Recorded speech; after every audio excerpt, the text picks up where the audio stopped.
Okay, in this problem, if the probability of Alice going to school is 40%, what is the probability of Alice not going to school? Right, the answer is percentage and round to the 10th necessary. Okay. Probability of Alice going to school is 40%.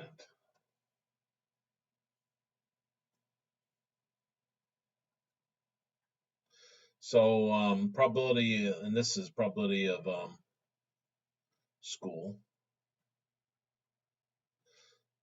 So the probability of not going to school.